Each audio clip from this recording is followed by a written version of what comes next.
গতকাল ভোররাতে টেকনাফে কক্সবাজারের চকরিয়া উপজেলার ডুলহাজারা ইউনিয়নের পূর্ব মাইচপাড়া নামে একটি গ্রামে ডাকাতি প্রতিরোধ করতে গিয়ে মূলত সেনা সদস্যরা অভিযান চালান এবং এই অভিযানে সময় একজন সেনা কর্মকর্তা তানজিম সারোয়ার নির্জন নামে একজন সেনা কর্মকর্তা লেফটেন্যান্ট তিনি নিহত হয়েছেন ডাকাতদের ছুরিকাঘাতে। এবং এই ঘটনার পরে এখন পর্যন্ত 6 জন ডাকাত দলের 6 জন সদস্যকে আটক করেছে সশস্ত্র বাহিনী এবং তাদেরকে ইতিমধ্যে চকরিয়া থানা পুলিশের হেফাজতে দেয়া হয়েছে। এবং আমরা চকরিয়া থানার ভারপ্রাপ্ত কর্মকর্তার সাথে কথা বলেছি, তিনি যেটি বলছেন যে তাদেরকে হস্তান্তরের পর তাদের বিরুদ্ধে মামলা দায়েরের যে প্রক্রিয়া সেটি বর্তমানে চলছে এবং মামলা দায়েরের পরপরই আটক 6 জনকে ওই মামলায় গ্রেফতার দেখিয়ে আদালতে তোলার প্রস্তুতি তারা নিয়েছেন এবং হয়তো ঘন্টা দুয়েকের মধ্যে এই প্রক্রিয়াটি শুরু হতে পারে, তাদেরকে আদালতে তোলা হতে পারে বলে তিনি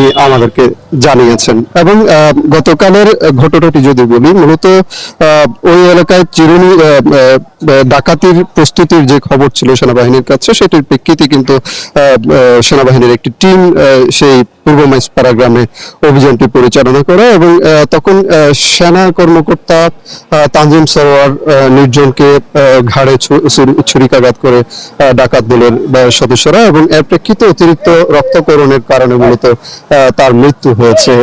পরবর্তীতে আমরা দেখেছি যে গতকাল সকালে কক্সবাজার সদর হাসপাতালে তার মরদেহটি নিয়ে আসা হয় এবং তাকে ময়নাতদন্তের যে প্রক্রিয়া সেটি গতকাল শেষ করে বেলা 12টার দিকে তার মরদেহ নিয়ে যাওয়া হয় রামুসান নির্বিশে। সেখানে তার প্রথম নামাজে জানাজা অনুষ্ঠিত হয় এবং এরপর তার লাশ সামরিক বাহিনীর হেলিকপ্টার যোগে নিয়ে যাওয়া হয় তার গ্রামের বাড়িতে। আমরা দেখেছি এই ঘটনার পরে মূলত যে গ্রামটিতে এই হত্যাকাণ্ডটি সংঘটিত হয়েছে সেই গ্রামে চিরুনি অভিযান পরিচালনা করে বাংলাদেশ সেনাবাহিনী 6 জনকে আটক করে আটকদের কাছ থেকে 2টি দেশীয় আগ্নেয়াস্ত্র, বিভিন্ন ধরনের 11 রাউন্ড গুলি, হত্যাকাণ্ডে ব্যবহৃত একটি ছুরি, একটি পিকআপ এবং একটি মোটরসাইকেল উদ্ধার করা হয়েছে। প্রাথমিক জিজ্ঞাসাবাদে আটককৃতরা যেটি জানিয়েছে যে তাদের মধ্যে 4 জন প্রত্যক্ষভাবে এই হত্যাকাণ্ডে জড়িত ছিল এবং অবশিষ্ট যে 2 জন তারা মূলত তথ্য দিয়ে সহায়তা করেছে। আমরা আটককৃত যে 6 জন তাদের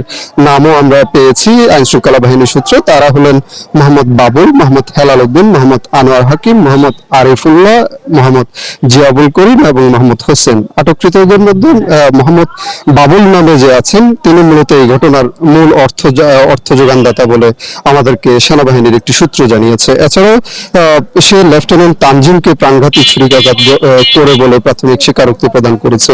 অন্যান্য আটককৃতদের মধ্যে ডাকাত দলের second in command Mohammad Helal Uddin, গাড়ি চালক মোহাম্মদ আনোয়ার হাকিম, সশস্ত্র সদস্য মোহাম্মদ আরিফুল্লাহ এবং তথ্যদাতা মোহাম্মদ জিয়াউল করিম ও মোহাম্মদ হোসেন মূলত এই ঘটনার সাথে নিজেদের সরাসরি যে সম্পৃক্ততা সেটির কথা স্বীকার করেছে। ডাকাত দলের অন্যান্য জড়িত সদস্যদের গ্রেপ্তারের জন্য বাংলাদেশ সেনাবাহিনীর পক্ষ থেকে যে অভিযান চলছে সেটি এখনো অব্যাহত রয়েছে এবং সেটি সমস্ত অভিযুক্তকে না ধরা পর্যন্ত এই অভিযান অব্যাহত রাখা হবে বলে আমরা তাদের সূত্রে জানতে পেরেছি। ইতিমধ্যে আটককৃত 6 জনকে চকরিয়া থানা পুলিশের কাছে হস্তান্তর করা হয়েছে এবং সেনা সদস্য বাদী হয়ে এ ঘটনায় চকরিয়া থানায় একটি মামলা দায়েরের যে প্রস্তুতি সেটি চলছে এবং চকরিয়া থানার ওসির সাথে আমরা কথা বলেছি। তিনি যেটি বলছেন যে আজকেই মূলত আটক 6 জনকে সেনাবাহিনী কর্তৃক যে মামলা দায়েরের প্রক্রিয়া চলছে সেই মামলায় গ্রেপ্তার দেখিয়ে আদালতে তোলা হবে। সেক্ষেত্রে জিজ্ঞাসাবাদের জন্য তাদের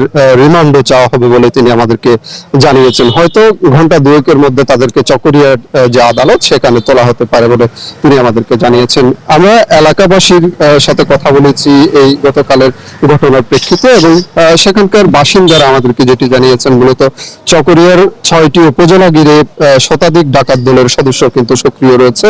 এর মধ্যে ডাকাত প্রবণ এলাকা ডুলহাজারা ইউনিয়নের মাইচপাড়া, যে গ্রামটিতে আসলে সেনা কর্মকর্তা হত্যাকাণ্ডটি সংঘটিত হয়েছে সেই মাইচপাড়া গ্রাম। এর বাইরে ডুমাকালী রয়েছে, রিজার্ভ পাড়া, চিরিঙ্গা ইউনিয়নের সৌদাগর পাড়া, পাড়া, সাহারবিল ইউনিয়নের পূর্ব পাড়া ও পশ্চিম পাড়া। মূলত এইসব গ্রামে মাঝে মধ্যেই ডাকাতির ঘটনা ঘটে এবং একটি সংঘবদ্ধ ডাকাত চক্র আসলে এই অঞ্চলটিতে ডাকাতির সাথে লিপ্ত রয়েছে। ইতিমধ্যে যে 6 জনকে আইন শৃঙ্খলা বাহিনী আটক করেছে, যৌথ বাহিনী আটক করেছে, তাদের মধ্যে হেলাল উদ্দিনের নামে 18টির বেশি মামলা থাকার তথ্য পেয়েছে আইন শৃঙ্খলা বাহিনী। আমরা আদালত, কক্সবাজার জেলা কারাগার এবং যৌথ বাহিনীর সদস্যদের সাথে কথা বলে যেটি জেনেছি যে হেলাল উদ্দিন যিনি অভিযুক্ত রয়েছেন, গ্রেফতার হয়েছেন, তিনি মূলত জামিনে মুক্ত হয়েছেন 1 মাস 12 দিন আগে, গত 14 আগস্ট। চকরিয়া থানার 2টি মামলায় থেকে তিনি কারামুক্ত হন। অপর তার আরো বেশ কয়েকজন সহযোগী কিন্তু একই সময়ে জামিনে মুক্ত হয়েছেন বলে আমরা সেখানকার সূত্রে জানতে পেরেছি।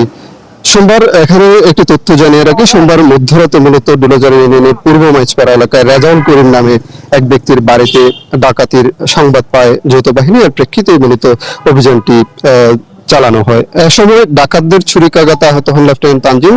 সেখান থেকে তাকে গুরুতর আহত অবস্থায় উদ্ধার করে প্রথমে মালুমঘাটের যে খ্রিস্টান মেমোরিয়াল হাসপাতালটি রয়েছে সেখানে নেওয়া হলে কর্তব্যরত চিকিৎসক তাকে মৃত বলে ঘোষণা করেন। পরে কক্সবাজার সদর হাসপাতালে নিহতের ময়নাতদন্তটি সম্পন্ন হয়েছে। এরপরে রামু সেনানিবাসে তার প্রথম নামাজি জানাজা অনুষ্ঠিত হয়েছে। পরে মরদেহটি সামরিক বাহিনীর হেলিকপ্টার যোগে নিয়ে যাওয়া হয় তার গ্রামের বাড়িতে। মূলত নিহত লেফটেন্যান্ট তানজিম টাঙ্গাইল জেলার বিন্দুবাসিনী গ্রামের ছেলে বলে আমরা জানতে পেরেছি। তিনি পাবনা ক্যাডেট কলেজ হতে উচ্চ মাধ্যমিক শেষ করে 82তম দীর্ঘমেয়াদী কোর্সের সাথে বাংলাদেশ মিলিটারি একাডেমি হতে 2022 সালের 8 জুন আর্মি সার্ভিস করে কমিশন লাভ করেন এবং তার প্রেক্ষিতে কিন্তু তিনি অত্যন্ত সুনামের সাথে তার বাহিনীতে তার যে কর্মদক্ষতা সেটির সাথে তিনি বাংলাদেশ সেনাবাহিনীতে দায়িত্ব পালন করে আসছিলেন এবং তার যে দুঃসাহসিকতা সেটি কিন্তু তার বাহিনীতে বেশ জানা রয়েছে। তাদের মাঝে তার প্রতি সাধারণ যে সেনা সদস্যরা রয়েছেন তাদের একটি শ্রদ্ধাবোধ কিন্তু এই কারণে এই দেশপ্রেমিক তরুণ সেনা কর্মকর্তার প্রতি রয়েছেন। মূলত আমরা চকরিয়া থানার ওসির সাথে সন্ধ্যায় কথা বলে যেটি জানতে পেরেছি যে যাদের ইতিমধ্যে গ্রেপ্তার করা হয়েছে, ইতিমধ্যে সেনা সদস্যদের পক্ষ থেকে মামলা দায়েরের প্রক্রিয়া ইতিমধ্যে সম্পন্ন হয়েছে এবং আসামিদের আদালতে তোলার যে প্রক্রিয়া সেটি তারা শুরু করবেন শিগগিরই এবং ঘন্টা দুয়েকের মধ্যে তাদের আদালতে তোলা হতে পারে। এই ছিল মূলত আমার কাছে সবশেষ।